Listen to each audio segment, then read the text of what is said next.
Elite. I'm Arisza, a licensed clinical social worker, business coach, private practice owner, and test prep guru, motivator, whatever you want to call me. I've built a multi-six-figure private practice from the ground up, and I've spent the last decade helping mental health professionals either grow their practices, scale their income, or create the life they deserve. Many of you might have seen me on my other channel where I'm helping those who are working towards a LMSW or LCSW pass their exam. So I spend a lot of time and energy because I want to help them get to where we are. If you're watching this video, you're more than likely licensed and you're ready to dive in, build a practice, and do things and help it scale. So here we talk about business strategies, marketing tips, how to shift your mindset to go from overwhelmed to being elite. So if you're ready to take your practice to the next level, let's jump into it. Today, I'm talking about why most private practices fail. Yes, I'm trying to be positive and trying to be uplifting, but the reality is what the reality is. A lot of people reach out to me and they have their private practices and they're wondering why they're stagnant or they're not growing or not getting to the place that they would like to be. So I'm going to tell you some things you can avoid and some things you can do so you don't end up having one of those practices that fail. So first, you must establish yourself. You must understand what is going to be your niche, what population you're going to work with, and how are you going to set your practice apart from many others. That's what we're going to talk about. So let's get real. Every week, someone's starting a private practice and they have high hopes. And by month 3 or 6, or let's skip that. Let's say month 3, 4, 5, or 6, they're stressed out, underpaid, and questioning everything. The passion didn't disappear, but they just weren't as prepared as they thought they were. And that is because they're missing the business side of things. So I've been there. I've launched my practice with big goals, a heart for helping people, zero real world experience with a private practice. However, I had to learn the hard way. And that's why I'm doing this video, to keep you from doing the same thing. So although I learned the hard way and I had to kind of learn how to build a private practice, I had a lot of experience in business. So that is a little bit different for me in comparison to a lot of entrepreneurs and a lot of mental health professionals that go out and they try to start their practice or try to build some type of business. I do have some business knowledge. I study, I read books, I've had mentors, I've invested in coaches. I've done a lot of things on the back end to get me to where I am today. So sometimes people look and they're like, oh my God, you make it look easy, or it seems like it's anything, anybody can do it. And people jump out and they try to, but a lot of times you don't know the walk that people have went through or the struggles or the challenges or the setbacks that they've had to get to where they are currently. So I'm going to talk to you today about some of those things that I experienced and then how to kind of get yourself positioned in a way that you don't set yourself up. So reason number 1, businesses fail. They just do it for the money. Absolutely. I'll be honest, private practice can be absolutely profitable. But if the money is what you're looking for and that's your only motive, trust and believe your ass is going to burn out and it's going to catch you slipping real quick. Because you cannot be in this type of business or this type of profession without, listen to me guys, without having a passion or the motivation to truly, truly help others. Because it's not all about the money. There are going to be times when there's little to no money and you still have to have the motivation to move forward. So this is what happens. You say yes to everyone, even clients that don't even meet your criteria or the clients that you would want to work with, but you say yes because you're desperate. You want the money, you want the clientele, you want the business. And then sometimes you get every insurance panel, not just one insurance company, but you're with every insurance panel and you're not realizing the billing headaches that come with that. And then you don't have someone on the back end to help build those insurances or grow those types of things. I'll be honest, I'm credentialed with pretty much every insurance panel there is. It's very costly, but it's a method to it. It's a reason I do that. And those of you that get coaching with me, you understand the reason and you know why I do it. So we can tap into that another video or at another time. Another thing is, people don't charge the rates based on fear, not based on the value or sustainability. So backing up, they set a rate and they do it because they're fearful that people can only afford this, but they're not charging the rate based on their value or based on something that's sustainable. So you're like, oh, I can see you for $50 or $75 an hour. Great. But the amount of expenses that you have in your overhead won't allow you to keep seeing clients for $50 to $75 an hour. It won't work. So remember, when you chase money instead of meaning, you'll always feel underpaid, even when you're fully booked. It happens. People are like, oh, I got 50 clients on the book, still making very little money. So instead of focusing on income first, focus on the impact. Get your niche clear and your pricing with intention. That is a must. Reason number 2, no systems or structure. You don't need to get fancy with the technology, because I know we social workers, but you do need to understand systems, and you have to have systems in place. So doing manual intake paperwork and forms, chasing clients for payment, losing track of notes and documentation deadlines, trust and believe that is going to set your practice back 10 years behind, literally, because you're going to be playing catch up and you're not going to have the documentation needed when you get audited or when you question it.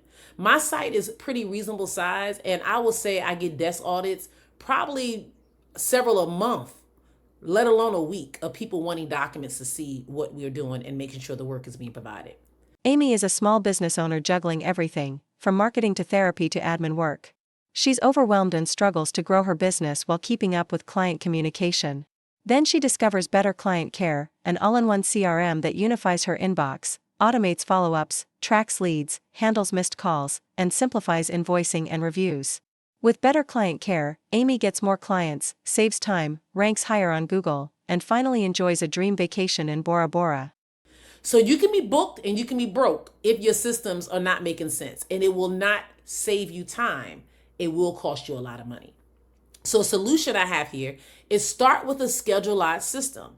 You have plenty out there. You have Simple Practice, Therapy Notes. I personally use Jane app. It's very unique, very different, but it's very affordable, and I enjoy it. It was a big shift for my team, but for me as a business owner, I had to do what was best, and that's the system I have in place. You want to have payment automation, and you want to make sure that you have stuff in place. You also want to have email templates. You want to have SOPs for your onboarding process.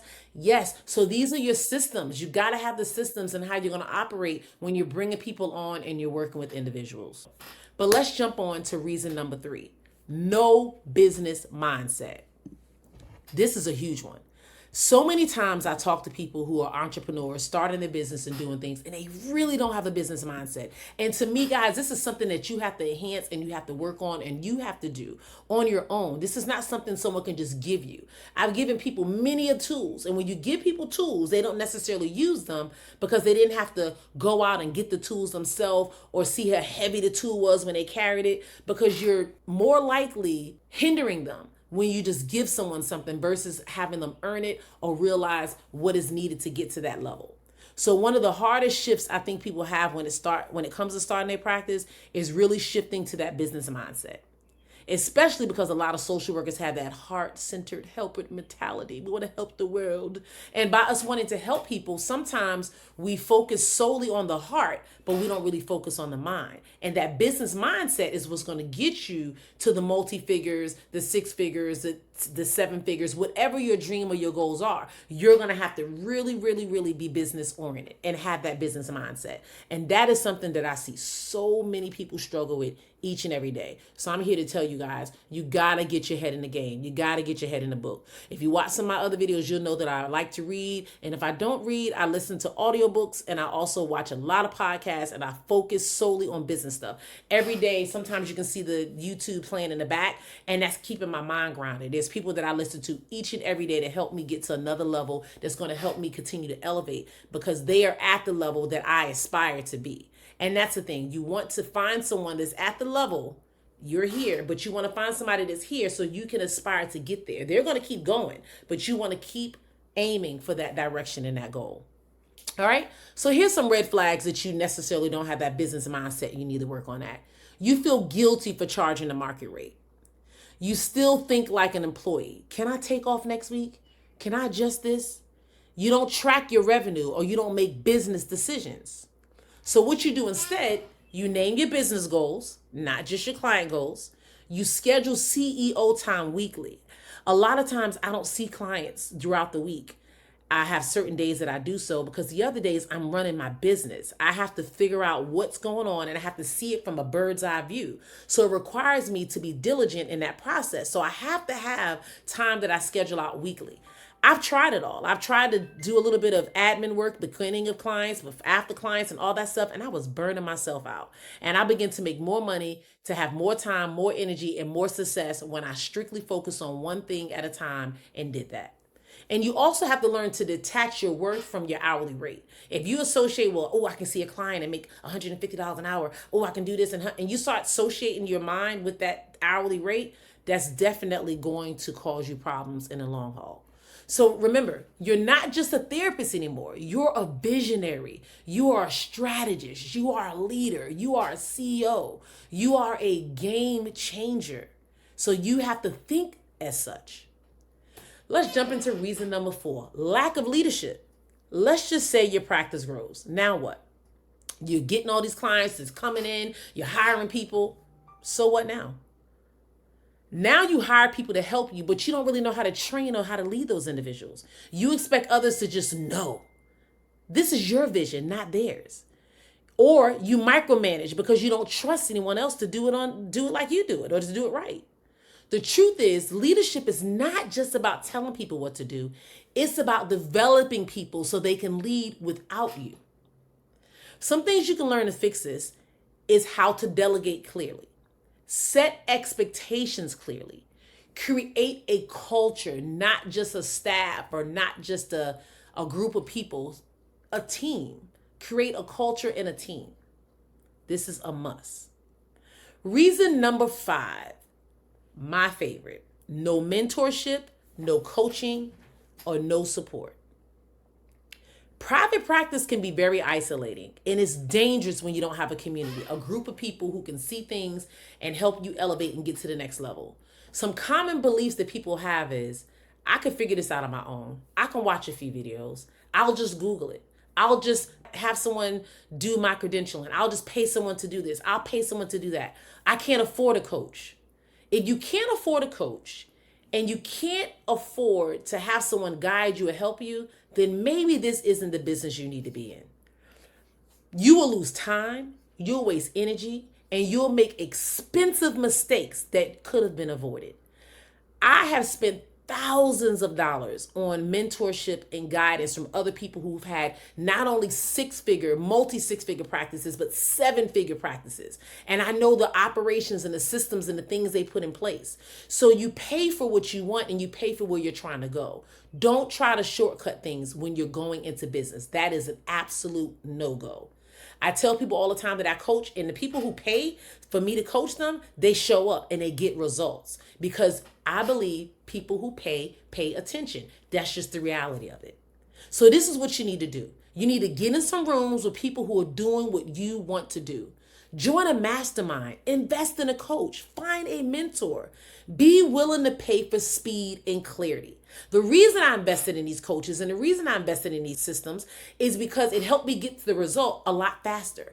I was able to scale my private practice to a multi-figure practice. And you watch some of my videos, you will see that. But I'm not just talking about 1, 2, 3, 4, 5 figures. I was able to scale it up to multi-6 figures, not 100,000, 200,000, 300,000. We're talking upwards, where I'm at like $500,000 or more by investing that. I invested a small portion. So if I invest $2,000, $3,000 into someone to help me better myself, I expect to get the results really quick. But not only results, I expect to put them into action and make them work so they can do what they do. I've had plenty of people who invest in coaching with me and they're excited at the moment, but when I give them something to do or follow up, they don't do it. Or they say, I'm not ready for that yet. Why pay me if you're going to tell me when you're ready? My goal is to make sure you're ready and to help you get there. So that is something you have to be mindful of. Don't invest just to do it. Invest because you're ready to grow and you're ready to develop and you're ready to get to the next level. All right, so I'm going to bring this all home for you guys. What I'm telling you are not just theories. These are lessons that I learned from being in the trenches. And I see it happening to good-hearted, talented clinicians each and every day. They got all the skills, all the expertise, hella smart, all the clinical stuff. But when it comes to running a business, they fall short. So I don't know which one of these 5s hit home for you, but I want you to drop it in the comment section. Or if you're feeling stuck in one of these areas, let's talk. I offer strategy calls and private coaching because your success doesn't have to be trial and error. That is why you have people who have been through these things that can help you so you don't have to go through it. So if you're watching this and you're ready to build smarter, not just harder, make sure you hit the subscribe button, check the links below, check the links in the bio. I've got resources to help you shift from barely surviving to leading a thriving and aligned private practice. So let's go. I hope to see you soon.